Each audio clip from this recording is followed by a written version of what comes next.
which is key. I think we cross back to Andrin, where, of course, the Education Cabinet Secretary, Professor George Magoha, is addressing the media. Let's get to hear what he has.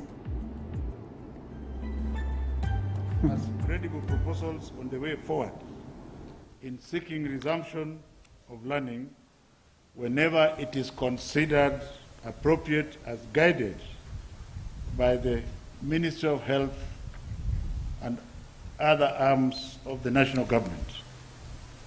We wish to note that the Ministry will take seriously the recommendations of this committee and use them to set up further dialogue with all other stakeholders within and without government to ensure appropriate and decisive measures are put in place to facilitate the resumption of learning. The government, in consultation with development partners, is putting in place mitigation measures in all schools to prevent COVID-19 from penetration to our learning institutions. We assure the public that the government will provide further direction this weekend regarding the extended closure of schools, given that some of the main COVID-19 restrictions are still set to expire.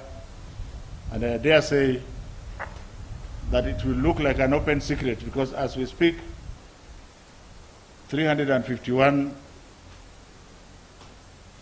public schools are being used by the government as quarantine centers, and some of the universities are being used as isolation centers.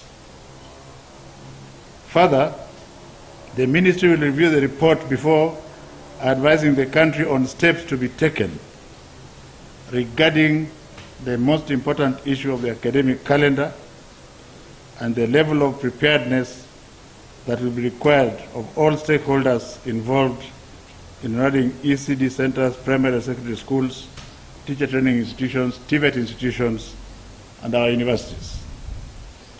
It should therefore be instructive that all decisions will be made based on data and evidence provided by the Ministry of Health. I can't see the doctor. Why are you standing 10,000 miles away? Let them see you so that they know you are a senior member. On a sad note, ladies and gentlemen, this ministry has noted that some parents, guardians, and caregivers are not providing sufficient care of their children while at home. For instance, it is most heartbreaking that after I personally having gone to the slums to fish out some of the girls, the poor girls, and having taken them to schools, and then looking for scholarships for them, some of the scholarships are for 4 years. 3 of these from one girls are already pregnant during this short period of 2 months.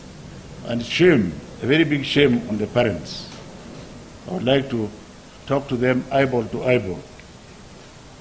That I think we should only produce those children that we are able to take care of.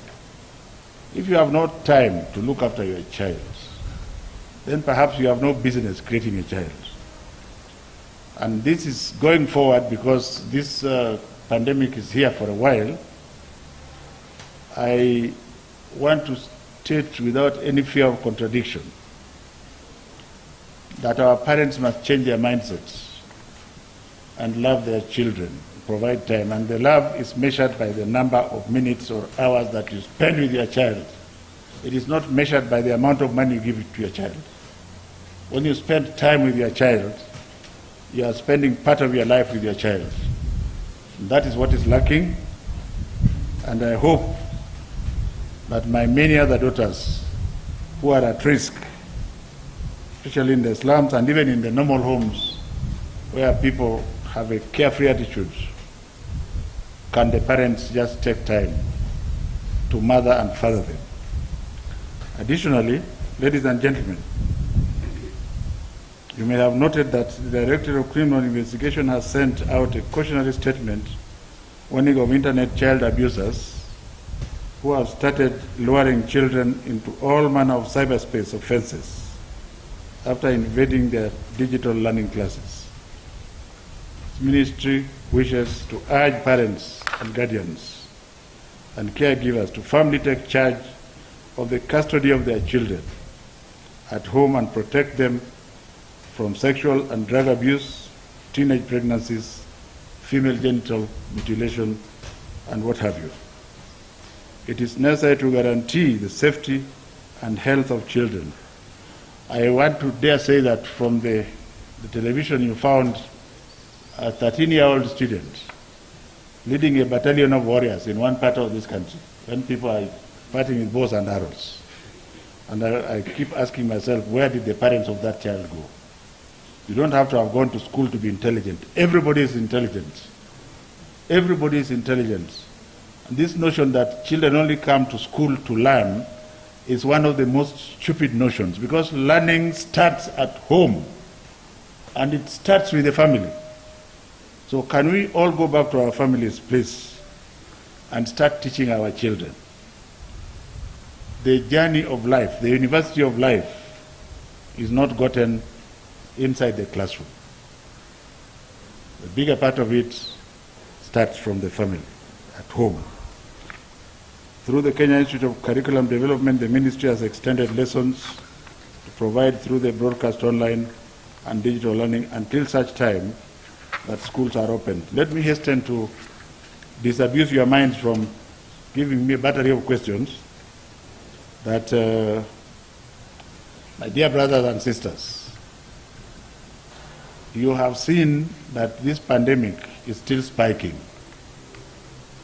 You have also seen all over the world that nobody has opened any school when the pandemic is still spiking. But you have also seen in places like South Korea or Israel, where everything was done correctly and people rushed to open and they have closed.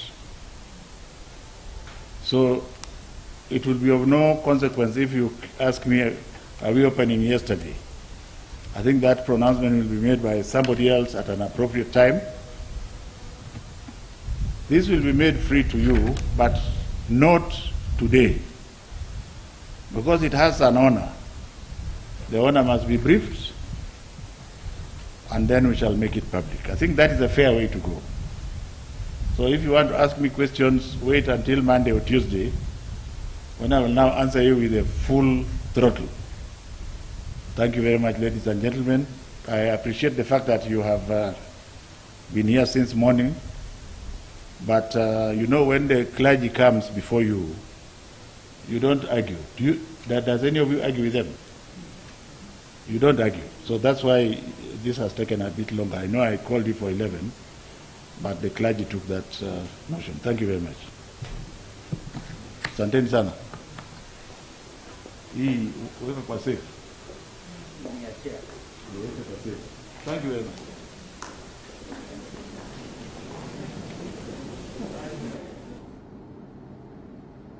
Yes, and Professor George Magoha, the Kenya Institute of Curriculum Development, addressing the press in regards to what next in matters reopening schools. And as clear it is that the wait is still on. Questions until Monday as we eagerly wait for tomorrow's address by President Uhuru Kenyatta. You can trust TV47 to update you on more. So keep it right here, of course, on our subsequent bulletins and all through, even up until that address tomorrow. It was great.